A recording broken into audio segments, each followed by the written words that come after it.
My own daughter looked me in the eyes and said I was nothing but a burden. Then she smiled as I was shoved into the sea.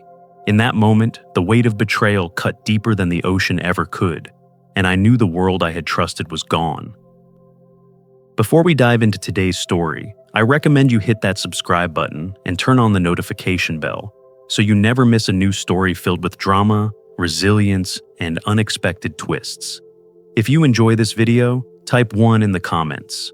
If not, type 0 to let me know how I can make better content for you. Now, settle in, get comfortable, and maybe grab your favorite drink, because this is a tale you won't want to miss. Let's get started. I never imagined my life would narrow down to such quiet routines. Yet at 68, I found some comfort in predictability. Every morning on Bainbridge Island, I rose before the gulls started their racket and before the first ferry left for Seattle. I brewed strong coffee in the chipped mug my late wife Ellen had painted decades ago in a pottery class. I would take it out to the porch that overlooked Eagle Harbor, watching the water shift from pewter gray to muted blue as the day came alive. The kayak strapped at the edge of the dock called to me, and I often spent an hour paddling along the shoreline, letting the rhythm of the paddle soothe what loneliness couldn't. I had sold my engineering consultancy firm 5 years earlier, just before Ellen's cancer returned. The sale left me with a $3 million nest egg, more than enough to live comfortably and more than enough to become a tempting target. Ellen and I had one child, Lily. She was the center of Ellen's universe and, in many ways, mine too. After Ellen died, I clung to Lily like a raft in open water, desperate to keep family ties intact. What I didn't see then was how different her definition of family had become. Lily had been a bright, thoughtful girl. She devoured books, loved hiking with us in the Cascades, and once promised she would never let success change her. But after business school and her marriage to Ethan, things shifted. He was a sharp dresser, a smooth talker, and always full of plans that seemed to need more money than sense. His startups launched with fanfare and fizzled before the ink on their glossy brochures dried. Yet he carried himself like a visionary, and Lily followed him into that whirlwind. When Ellen passed, I moved from our big Craftsman house in Queen Anne into a smaller rental on the island. Lily insisted the house was too large for me to maintain alone, and she and Ethan wanted to keep it in the family. I signed it over to her. At the time, it felt like the right thing to do. Families should live in family homes, I told myself. I thought Ellen would have approved. In the months after my knee surgery, I noticed unusual activity in my financial accounts. A savings certificate had been shifted into a trust without my request, and a line of credit I never opened appeared under my name. When I called the bank, the responses were vague, citing, "Authorizations on file." I remembered the power of attorney Lily pushed in front of me at the hospital. "Just temporary," she had said. I signed it while drowsy from pain medication, believing her reassurance. My gut nagged at me afterward, but my heart wanted to believe my daughter would never misuse that trust. Seattle's damp winter suited my mood. I would sit at the cafe on Winslow Green, notebook open, sketching bridge trusses out of habit. Sometimes I wound the pocket watch my father had given me when I graduated college. The steady tick grounded me when life felt uncertain. That watch became more than an heirloom. It was a reminder of continuity, of promises kept between generations. It was a Tuesday when Lily called. Her voice sounded almost girlish, light with excitement, the way it had been before Ethan came along. "Dad," she said, "we're taking you on a celebration cruise this weekend. Just us. You're finally healing, and we want to mark the moment together." She mentioned the San Juan Islands, a chartered yacht, and the chance to watch orcas from the deck. It sounded grand, more extravagant than anything she had offered in years. I hesitated, staring at the pocket watch in my palm. Something in her tone rang rehearsed, as if she had practiced the lines. Still, the thought of being included, of spending a day with my only child on the open water, softened me. I said yes. She laughed with relief, telling me to wear something nice. That Saturday, I pulled on my navy blazer, polished shoes, and slipped the pocket watch into the vest pocket. I caught my reflection in the mirror. A man grayer, slower, but still holding himself with the dignity Ellen used to admire. On the ferry to the mainland, I leaned against the railing, inhaling the salt-laced air. I tried to shake the unease that clung to me, the sense that the sea, once my sanctuary, was about to become something else entirely. By the time I reached the marina, the sun had burned through the clouds. Sailboats bobbed gently, their masts striking against the pale sky.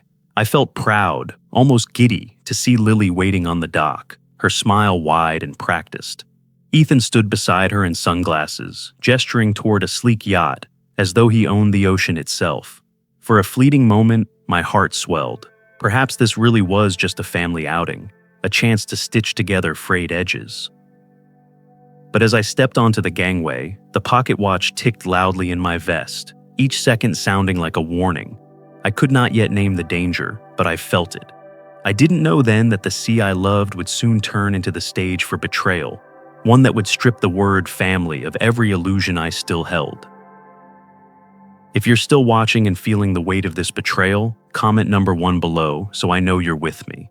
Now, let's uncover the next step in this shocking story. The yacht glided smoothly out of the marina, its polished hull slicing through the cold waters of the San Juan Islands. Sunlight scattered across the waves in fleeting diamonds, and gulls wheeled overhead, their cries carried on the crisp air. From a distance, it was the picture of serenity, but sitting there on the deck with a glass of mimosa sweating in my hand, I couldn't shake the feeling that I had stepped into a carefully arranged performance. Ethan played host with exaggerated charm, pouring champagne and orange juice into crystal flutes, then handing them out as if he were presiding over some corporate gala. His phone remained close at hand, angled just enough so that each time I lifted my glass, the lens seemed to capture my movements. Lily stood nearby, her smile sweet but sharp, asking questions that didn't quite belong in a conversation meant for celebration. She leaned against the railing, the wind lifting her hair, and asked if I had updated my will recently. The question landed with an odd weight, heavy, despite her casual tone. "Probate can be such a nightmare, Dad," she said lightly, as if she were offering friendly advice instead of probing the foundations of my financial life. I swallowed a mouthful of champagne that tasted sourer than it should have, and I glanced at her, trying to decide whether she believed her own performance. Ethan chimed in before I could answer. He spoke about how complicated estates could become, how trusted professionals were better at navigating the maze of legal nonsense. His hand brushed over the papers resting in a leather folder on the small teak table, though he didn't open it yet. His words were slick, polished, delivered in that pitchman's rhythm he carried everywhere. I knew that cadence well. It was the same one he had used when trying to convince me to invest in his last company, the one that had collapsed within a year. I began to notice how often he topped off my glass. Each pour was a little too generous, each encouragement to drink a little too insistent. I kept the glass in hand, but drank slowly, letting the liquid warm against my palm instead of rushing it down. Ethan joked about memory lapses, laughing as though they were harmless quirks. "Sometimes you forget little things, right, Sam?" he said, his grin wide but his eyes calculating. Lily followed his lead, her voice gentler but no less deliberate. She reminded me of the time I misplaced my keys and had to call her for help, the time I forgot a dental appointment. Each story was true in the shallowest sense, but twisted, exaggerated, plucked from life to paint me as forgetful.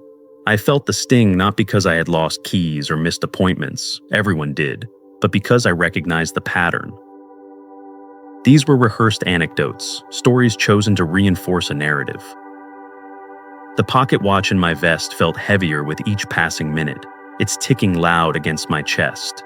I remembered Ellen's quiet warnings, spoken in evenings when Lily was out, and Ethan's name came up in conversation. "You're too generous," she had told me. "You believe the best in people, and one day that trust will cost you more than money." At the time, I brushed it aside, chalking it up to her protective instincts.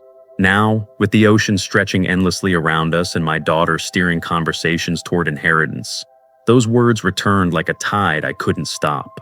I set my glass down firmly on the table and told them I wanted to return to shore. The words dropped into the air with a weight that shifted the mood instantly. Ethan's smile faltered, his shoulders stiffening. Lily looked away, her fingers tightening on the railing. The pretense of celebration slipped like a mask falling to the floor. Ethan leaned back in his chair, his voice changing, no longer warm but hard, flat. He tapped the leather folder with one manicured finger. "We thought it would be easier to talk out here, away from distractions," he said. His tone made it clear this wasn't a suggestion, but an ambush disguised as a family outing. The sea, once wide and freeing, now felt like a cage. The horizon offered no refuge, only more isolation.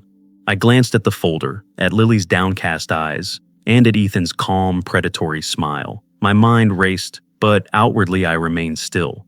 I gripped the pocket watch in my vest, its tick steady, reminding me that time could be an anchor in the most uncertain moments.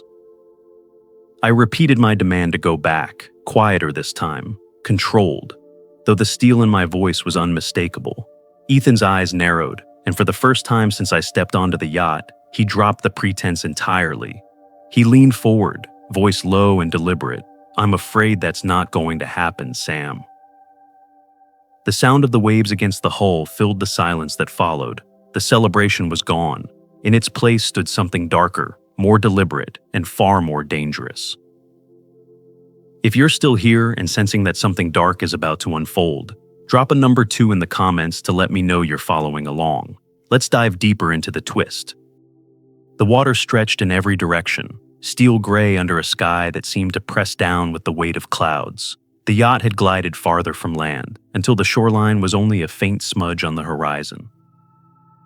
Whatever sense of celebration had existed at the start of the trip had drained away, leaving only silence broken by the creak of rigging and the slap of waves against the hull. I sat rigidly, watching Ethan's practiced smile harden into something closer to a mask of contempt. He slid the leather folder across the polished teak table toward me. The movement was slow, deliberate, like a card dealer laying down a hand he knew would win. "Just some documents," he said smoothly, though his tone carried none of the warmth it had before. "We thought this would be easier without distractions." I opened the folder and scanned the top page. Legal language blurred into phrases I knew all too well. Transfer of assets, durable power of attorney, irrevocable trust. They wanted it all, right here, right now, on this boat. My name was typed at the bottom, a blank space left for my signature. "I won't sign," I said, my voice quiet but steady.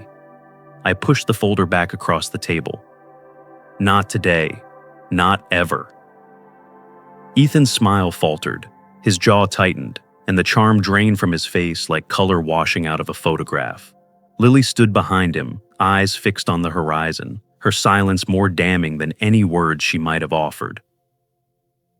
"You're not thinking clearly," Ethan said, his voice colder now. "These papers are for your own protection. You've had lapses." "Lapses?" I repeated. My hand tightened around the armrest, the pocket watch in my vest pressing against my chest like a reminder of time running out. Lily finally spoke, her tone soft but sharp, as if rehearsed. "Dad, you've shown signs. Forgetting things, getting lost. You don't remember, but we have proof, medical records, notes from your doctor." The words cut. I thought of the strange entries I had seen on my electronic health record, comments about confusion, about mild cognitive decline, entries I had never heard from my physician's mouth. At the time, I chalked them up to clerical error. Now, staring at my daughter as she cited them like gospel, I realized they had been planted. Ethan leaned closer, lowering his voice to a near whisper. "We already have video," he said. "Clips of you fumbling for words, looking uncertain. We've been documenting everything. The courts won't question it." I felt the trap closing around me, each memory of minor forgetfulness weaponized, each slip magnified and distorted.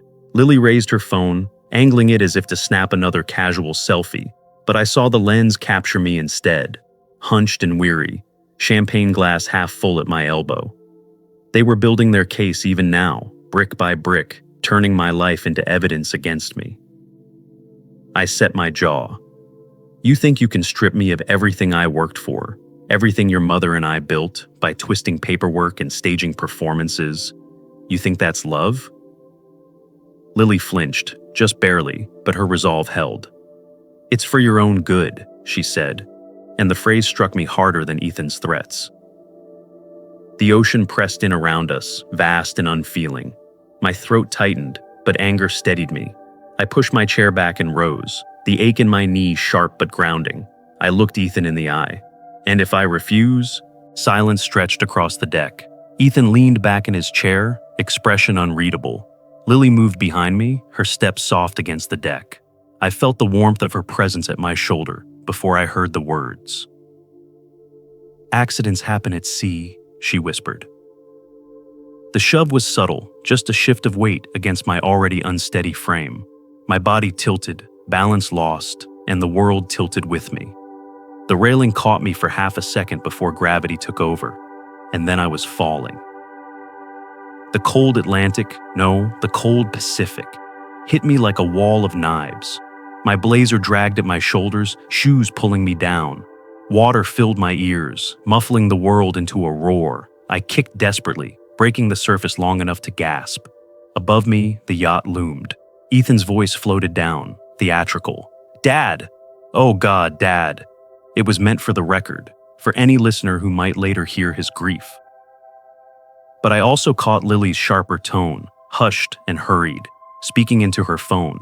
Words about emergency petitions, about competence, about guardianship. My own daughter's voice weaving the legal net that would strangle me while the ocean tried to swallow me whole. The yacht's engine roared, and the vessel began to pull away. I treaded water, arms burning, lungs straining against the cold. I watched the shrinking silhouette of the boat and saw them not as family, but as predators, rehearsed and ruthless. Salt stung my mouth, but anger kept me afloat. Betrayal by blood cut deeper than the icy sea. In that moment, as the yacht disappeared into the mist, I made a vow. If I survived, they would regret believing I was a man easy to discard. If you're watching and can feel the tension building, type number 3 below to show me you're still with me. Now, let's see how the betrayal explodes. The cold was the kind that did more than sting. It gnawed. Each wave slapped against me like a hand determined to drag me down. My limbs felt like stone, heavy with soaked clothes, every kick slower than the last. I tried to focus on my breathing, on the way Ellen and I used to swim laps together at the community pool. Back then, I always teased her about her steady pace, how she never sprinted, only glided. Now, remembering her rhythm, I copied it, forcing myself to stay afloat until my muscles stopped screaming. The sound of an engine cut through the roar in my ears. A small fishing boat, paint chipped and hull scuffed, was heading toward me. I raised my arm weakly, praying they saw me, before exhaustion pulled me under. A voice shouted, and then 2 pairs of hands hauled me up with the roughness of necessity. I collapsed on the deck, coughing salt water onto the boards.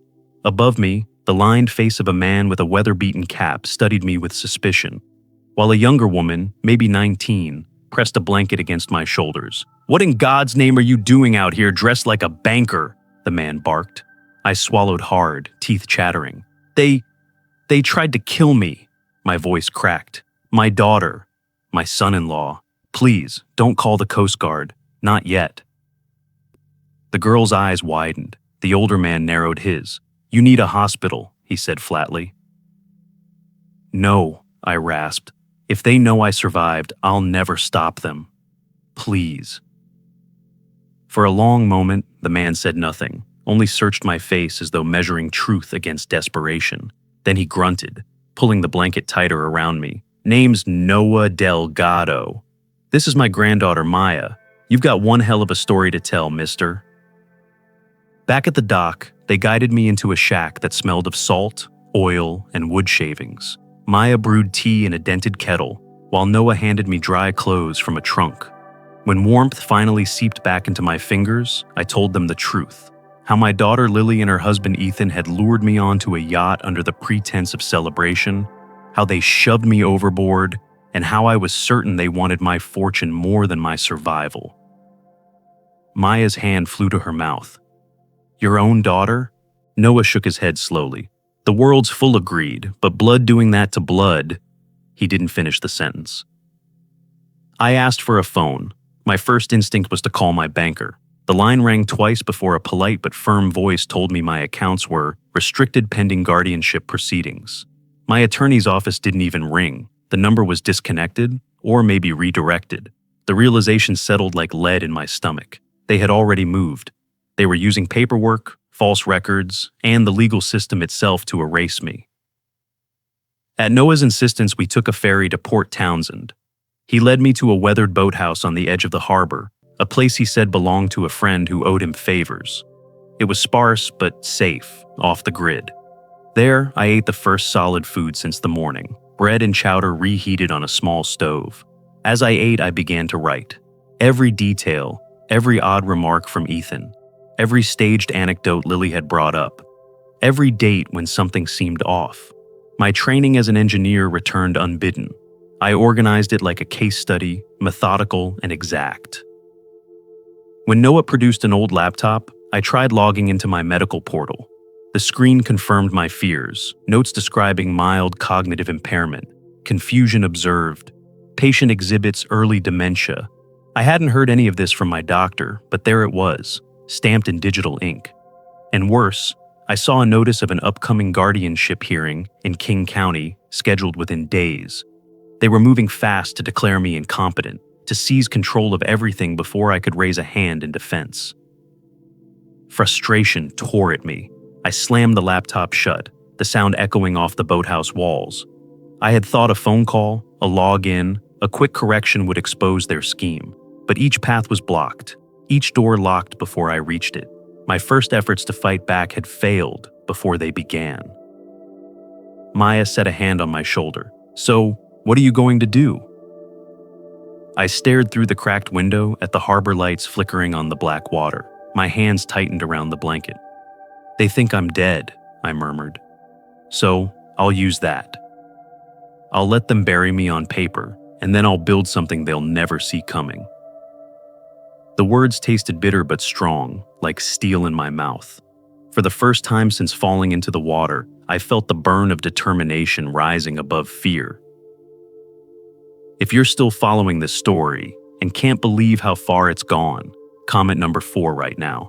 Let's keep going to the next shocking moment. The obituary stared back at me from the thin pages of the Seattle Times.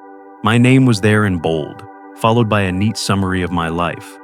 Samuel Pierce, beloved father, respected engineer, passed away tragically in a boating accident. He is remembered for his generosity and brilliance, though he struggled in his later years with memory issues.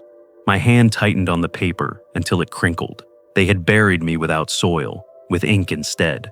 Every word designed to sanctify their lie and erode the truth of who I was. Lily's quote was there too. "We knew Dad wasn't the same after Mom passed. We only wanted what was best for him." The sentence bled with feigned sorrow.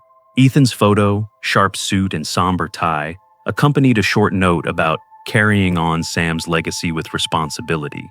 They had not only stolen my life, but were now parading my supposed decline to justify it. Noah sat across the boathouse table, sipping black coffee that smelled of burnt beans. "They're good at spinning stories," he said, tapping the paper. "Too good." His granddaughter, Maya, leaned over my shoulder, reading the obituary with disgust. "They're monsters," she whispered. I said nothing for a long while. Rage pulsed beneath my skin, but grief did too. Ellen's memory, the decades of building something solid, the nights spent reading to Lily when she was a child, all reduced to this narrative of decline and pity. Finally, I exhaled. I need to see it. The funeral. I need to know who's buying into their lies. Noah frowned but didn't argue. A man who had lived his life on the water knew when another man needed to face a storm head-on. The church was crowded when we arrived in Seattle. I wore Noah's old cap pulled low, a scarf hiding my jaw. We stayed across the street, positioned behind a row of parked cars. From there, I watched mourners stream through the double doors, neighbors, colleagues, even a few of Ellen's friends from her book club. Faces heavy with real grief. I felt their sorrow like a knife. They were weeping for a man who wasn't dead, while the true betrayal played out at the pulpit. Through the open doors, I saw Lily in black, Ethan at her side. She clutched a handkerchief, dabbing at dry eyes between hugs. He placed a guiding arm around her shoulders, the image of a protective husband. They worked the crowd with subtle grace, accepting condolences, weaving themselves deeper into the fabric of sympathy. "Look at them," I muttered, my voice a growl. "Grieving heirs, not children." The service began, and though I could only catch fragments, I heard my name spoken like a eulogy, phrases about his generous spirit and the tragedy of age. Each word piled dirt onto a grave that didn't exist. My chest ached as I watched strangers mourn me with more sincerity than my own daughter. Then something unexpected happened. Toward the back of the church, a figure slipped out quietly before the final hymn. I narrowed my eyes, catching a glimpse of his profile. Richard Coleman, my financial advisor of 20 years. He didn't linger, didn't stop to offer condolences, just moved swiftly down the steps, adjusting his tie as he headed for a waiting car. I stiffened. Richard had always been diligent, steady. He knew my accounts better than anyone. If he wasn't standing by Lily, why was he leaving like a man afraid of being seen? Noah followed my gaze. "Friend of yours?" "More than a friend," I murmured. "He managed my retirement, every trust Ellen and I set up. If he's walking out before the casket is lowered, he's not grieving, he's guilty." The suspicion hit me hard. Lily and Ethan hadn't built this scheme alone. They couldn't have forged medical notes, frozen accounts, and filed probate petitions without professional help. Richard's hasty retreat was a sign. The betrayal ran deeper than family. Inside the church, a bell tolled. Through the doorway, I glimpsed the pallbearers carrying a gleaming casket. Empty, but treated with reverence. I saw Lily brush a tear across her cheek for the audience. Ethan pressed a hand to his chest solemnly. The congregation bowed their heads in grief, every detail choreographed like theater. The fury that surged in me nearly buckled my knees. My daughter stood over an empty box, mourning a man she herself had tried to drown. The absurdity, the cruelty, the theater of it all. If I let it consume me, I'd break. Instead, I breathed, held the pocket watch in my palm, and let its ticking anchor me. As the crowd began to spill out, Noah touched my elbow. "You've seen enough." "Not yet," I whispered. My eyes locked on Lily and Ethan as they shook hands, receiving condolences like royalty. Their act was flawless, but I had seen behind the mask. And now, Richard's shadow lingered at the edge of the picture. When the last mourner left, I finally turned away. My voice was low, steady, certain. They buried me alive. Now it's my turn to haunt them. The church bell rang again, deep and final, but it wasn't for me. Not yet. The drive back from Seattle was cloaked in silence. Rain tapped against the windshield in restless rhythms, and the headlights carved narrow tunnels through the dark highway. I stared at the reflection of my face in the glass, an old man who had just watched his own funeral. The obituary hadn't stung nearly as much as Lily's performance, standing at that pulpit with tears she hadn't earned. My grief had been sharpened into fury, but underneath, there was a gnawing question. What should I do next? Noah gripped the steering wheel, his knuckles white. "They played their parts too well," he said finally. "If you walk back in now, they'll twist it. Make you look unstable, maybe even dangerous. That girl of yours and her husband are good liars." I didn't argue. The thought had been crawling around my head since the moment the bell tolled in the church. I could walk into their world tomorrow, demand they confess, but what would it prove? A man everyone believed was dead suddenly appearing? They would call me confused, unwell, senile. They would point to those doctored medical notes already filed, the ones labeling me as incompetent. I would be walking straight into their trap. Maya sat in the back seat, arms folded, her youth boiling over into righteous anger. "You can't just hide," she burst out. They stood there smiling, shaking hands like celebrities. "They need to pay, now." Her passion stirred something in me. A part of me wanted exactly what she demanded, to march up to their front door, tear the masks from their faces, and watch their world crumble. But another part of me, the engineer, the planner, knew timing was everything. One wrong calculation could collapse an entire bridge. This was no different. We reached the boathouse close to midnight. The storm had passed, leaving the harbor glassy and still, but my mind churned with unrest. I sat at the old wooden table where my notes were spread. Dates, names, suspicious financial transactions. I stared at the papers as though the right answer might emerge from the ink. Noah poured coffee into mugs. You've got two paths, Sam. Show yourself and risk their story swallowing yours. Or stay buried, gather proof, and strike when they can't defend themselves. He slid a mug toward me. I know which one I'd pick. I turned the pocket watch in my hand. Its ticking had become a metronome to my thoughts. Every second counted now. Every wasted moment brought me closer to losing everything Ellen and I had built. The thought of her photo sitting on Lily's mantle, while my fortune funded Ethan's next doomed venture, twisted my stomach. Maya leaned forward, voice soft but urgent. But what if waiting gives them more time? They're already planning. What if the court grants them everything before you act? Her words carried weight, and before I could answer, Noah's phone buzzed. He stepped outside to take the call. When he returned, his expression was grave. A friend at the marina heard something.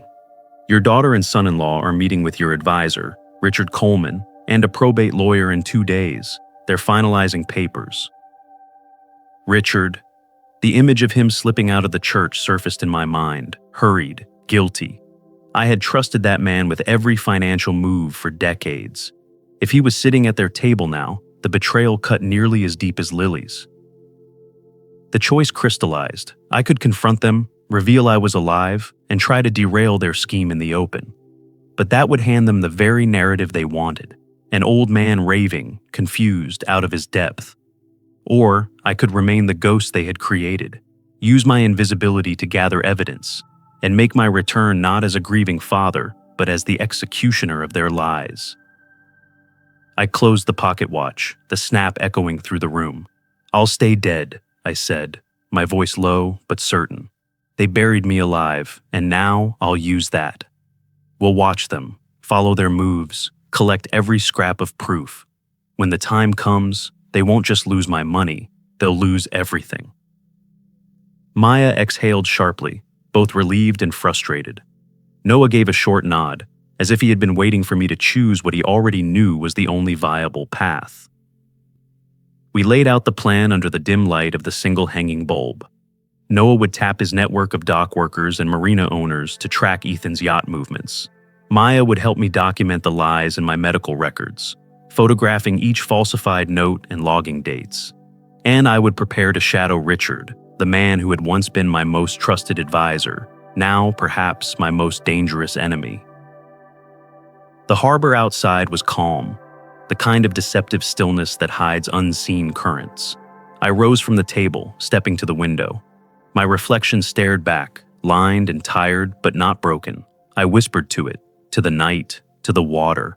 They think I'm gone. Good. A ghost can do what a living man cannot. The words felt like steel, solid in my chest. My daughter had chosen betrayal, my advisor corruption, but I had chosen something stronger: patience, strategy, revenge. If you're still here and the choices ahead feel impossible, drop a number 5 in the comments so I know you're with me. Now, let's see what decision changes everything. The days that followed the funeral blurred together, marked only by the rustle of newspapers Noah brought back from town and the low hum of gossip floating through the marina. To the rest of the world, I was gone, an old man with a fading mind who had slipped off a boat and into the sea. To the courts and financial institutions, I was an incompetent ghost whose fortune now hung in the balance.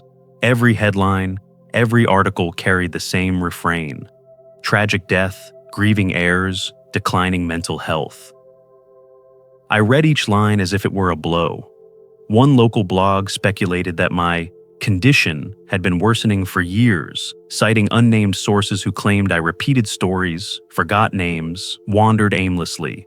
Lies, all of them, but convincing lies when presented with the right sympathy. The worst came from Richard Coleman, my advisor of 2 decades. His name appeared in a quote that made my stomach turn. I had long been concerned about Sam's ability to manage his finances. He was a brilliant man once, but age comes for us all. I folded the paper slowly, hands trembling, not from age but from anger.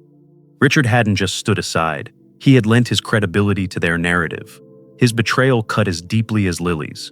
I had trusted him with every ledger, every account, every decision after Ellen passed. Now, his words sealed my reputation as a confused old man unfit to guard his own legacy. No one noticed the color drain from my face. "They've got him too, don't they?" he asked. "Not just got him," I muttered. "He's helping them. Probably pulling the strings." That afternoon, another blow landed. Noah returned from a meeting with one of his contacts in town, a fellow fisherman who sat on a local professional board. "Your old colleague, Dan Mercer, the one who defended you last year at the Engineering Society," he spoke up, told folks that the dementia rumors were nonsense. They pushed him out, just like that, said he was clinging to loyalty, not reality. I sat back hard in my chair. My betrayal was no longer confined to bank accounts and signatures. It was erasing my name from the community I had built brick by brick. A lifetime of integrity reduced to whispers of pity. That night, alone with my thoughts, I saw Lily as a little girl again, perched on my shoulders at a Mariners game, waving a foam finger, her laughter bright against the roar of the stadium. That child was gone. In her place stood a woman who could look mourners in the eye and invent a story of a father who had lost his mind. My chest tightened with grief that was sharper than rage. Ellen's voice came back to me, a memory from years ago. "You trust too easily, Sam. Your heart's a gift, but don't let it blind you." She had been right, and the cost of ignoring her was written across every headline in town. But betrayal has a way of sharpening focus. One evening, Noah stormed in, holding a slip of paper. His eyes burned. "You won't believe this. Ethan's already listed your island cabin for sale. It's in the classifieds. Asking price is laughable. He just wants quick cash." The cabin. The one place Ellen and I had retreated to in summer. The place where Lily learned to fish off the dock. My jaw clenched. Ethan had no legal right to that property, not yet. The probate wasn't even finalized. It was reckless, arrogant, and it was proof. If I could document it, I could show they were moving assets before they were entitled to them. "They're desperate," I said. "That's their weakness." For the first time in days, my despair shifted into something colder, steadier. I gathered the papers strewn across the boathouse table and began aligning them into a timeline. Ellen's death, the transfer of the Queen Anne house, my surgery, the suspicious hospital documents, the staged anecdotes of forgetfulness, Richard's betrayal, now the attempted sale of the cabin. Each note was a piece of architecture, and I was building a bridge, not of steel, but of evidence. Maya hovered nearby, watching as I wrote. "It looks like you're designing something," she said. "I am," I replied. "I'm designing the structure that will bury them, not under dirt, but under truth." When night fell, I stood at the window of the boathouse. Across the water, the lights of my cabin flickered faintly, though it no longer belonged to me in practice. The betrayal had stripped me of money, reputation, even the illusion of family. But they hadn't taken my will. I pressed the pocket watch to my palm, listening to its tick. You took my name," I whispered to the glass. "You took my money. You took my family. But you won't take my soul, and I'm not finished." The harbor answered with silence, but inside me, the vow burned bright. The consequences of their betrayal had struck deep, but they hadn't ended me. They had only forged the beginning of my counterstrike. Nights in the boathouse had grown long, the silence broken only by the tick of my pocket watch and the scratch of my pen across paper. I wrote until my eyes blurred, mapping betrayal on yellowed sheets that smelled faintly of salt. The timeline spread across the table like a crime scene. Ellen's death, Lily's distance, Ethan's smooth promises, Richard's betrayal, and now the attempted sale of my cabin. Each line was a scar carved into memory. But I wasn't writing to mourn. I was writing to build a weapon. Noah leaned against the doorframe, arms crossed. He had the patience of a man who'd weathered storms at sea, but his gaze was sharp. "You're a smart man, Sam. But this isn't something you can fight alone. You're up against your family, yes, but also lawyers, bankers, a whole system they've rigged in their favor. I looked up from my notes, the lantern casting shadows across my face. And who can I trust? Everyone I once counted on has already sold me out. My daughter, my advisor, even the courts will side with them if I show up alive. They'll call me confused, delusional. From the far corner, Maya spoke up. She had been scrolling through her cracked phone, eyes lit with determination. Not everyone's like them. You don't have to tell the world you're alive yet, but maybe there's someone who can help from the outside, someone with tools, with reach. If we keep it just us three, we'll always be on defense. Her words lingered. I wanted to argue, but the truth was gnawing at me. Secrecy had bought me time, but time was slipping fast. Every headline framed me as incompetent. Every day gave Lily and Ethan more ground to claim my life's work. Noah broke the silence. We start with Richard. He's the lever. If he's in this deep, he's tied to every crooked document. Follow him, and you follow the money. I nodded slowly. Richard Coleman. 20 years of loyalty turned into the sharpest knife in my back. Watching him at the funeral, slipping away like a guilty man, had confirmed it. If we could pin him, we could pin them all. The first whisper of a lead came through Noah's dockside friends. Richard had been seen entering a discreet law office twice that week, always accompanied by Ethan and Lily. They were accelerating their case, laying down the final bricks of the coffin they had built for me. That night, Maya returned from the marina, her eyes wide. "You're not going to believe this." Ethan was careless. He left his phone on a table at the yacht club. One of Noah's friends glanced at the screen before he came back. An email popped up, something about selling off patents. My heart stopped. Patents? "Yeah," she said, pulling a folded note from her pocket where she'd scribbled what the man remembered. "Emails between Ethan and a broker. They're trying to sell your engineering patents, designs you created. It looks like they've already started talks with buyers overseas." The fury rose in me so fast I had to grip the edge of the table. Money was one thing, even reputation. But those designs were Ellen's pride too. Nights when she'd sit by my side, listening patiently as I explained circuits and structures, she'd call it our future. Those patents were more than property. They were the legacy of our partnership, the mark we left on the world together. "They won't take that," I said, my voice shaking but firm. "Not that." Maya placed her hand lightly on my arm. "Then let's stop them." Her loyalty steadied me. For the first time since I'd been shoved into the ocean, I felt something new rising, not just anger, but clarity. This wasn't only about proving I was alive. It was about defending the memory of Ellen, the truth of who I was, and the work that bore my name. I pulled a fresh sheet of paper and began listing steps. 1. Document the cabin listing. Clear evidence of illegal pre-sale. 2. Track Richard's meetings with the probate lawyer. 3. Find a way to capture Ethan's communications about the patents. Each bullet point was a rung on the ladder out of the grave they'd dug for me. Noah gave a rare smile. "That's the Sam Pierce I've been waiting to see." Methodical, precise, building his revenge like a bridge, piece by piece. When the night grew heavy, I stepped out onto the dock. The harbor spread wide and dark, the water still carrying the chill of the ocean that had almost claimed me. I breathed deeply, letting the air sting my lungs. They thought the sea had swallowed me. They thought ink on paper could define me, but the ocean was mine now. It was my silence, my shadow, my cloak. I held the pocket watch in my hand, the ticking loud against the night. "You wanted me gone," I whispered. "Now I'll use your mistake. A ghost can move where a man cannot." The tide lapped against the posts, steady as a vow. For the first time, I believed I might not only survive this, I might win. If you're watching and realize the fight is only just beginning, type number 6 below. Let's uncover the plan that could turn the tables completely. The waiting was over. For days, Noah and Maya had worked with me like soldiers preparing for battle. our war table littered with notes, photos, copies of emails, and sworn statements. The evidence was damning.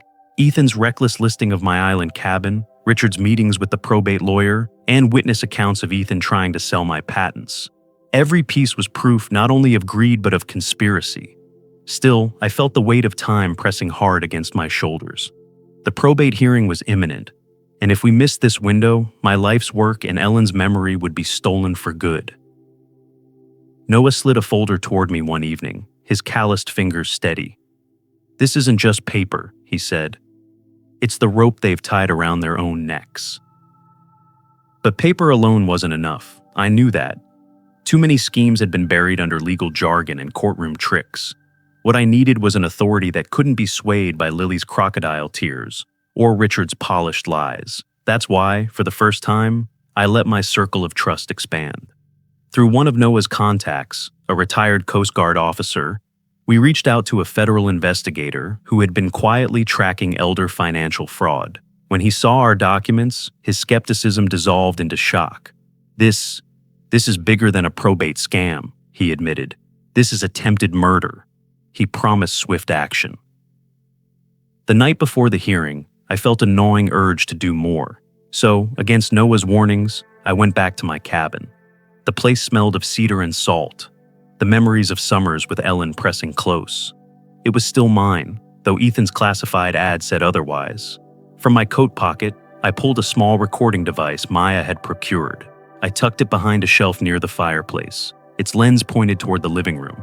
At dawn, as we watched from a distance, Ethan brought a broker inside. Through a live feed connected to Noah's laptop, we heard Ethan brag with careless arrogance. "Once probate clears, it's all ours. The old man's out of the way for good." His grin was the confession I had prayed for. It was enough. The courthouse in Seattle was a cold building of stone and echoing footsteps. I entered through a side door with the investigator, waiting unseen. In the main chamber, Lily sat at the table, her black dress tailored, her eyes glistening just enough for the audience. Ethan, smug, tapped a stack of papers. Richard adjusted his tie, prepared to recite polished lies. Their confidence oozed like oil. The judge called the session to order. Richard rose first, addressing the court. "Your Honor, we present documentation proving Mr. Pierce was incompetent at the time of his death. It is both logical and merciful that his estate pass fully to his daughter and her husband, who have long cared for him." Every word was a blade. I gripped the investigator's arm, forcing myself to wait. Then came the interruption. The investigator stood, his badge glinting under the fluorescent lights. "Your Honor," he said firmly, "new evidence has come to light. I request this hearing be delayed until the court reviews it." A ripple of murmurs filled the room as screens flickered to life. Footage rolled. Ethan in my cabin, laughing about my convenient disappearance. Richard's emails arranging fraudulent valuations. The cabin listing with Ethan's signature, illegal before probate. The room shifted, the air sharp with disbelief. Lily went pale. Ethan stammered. Richard dropped his pen. And then I stepped in. The room gasped as though it had seen a ghost, which, in truth, it had. Lily's lips parted, her face drained of blood. Ethan muttered, "Impossible."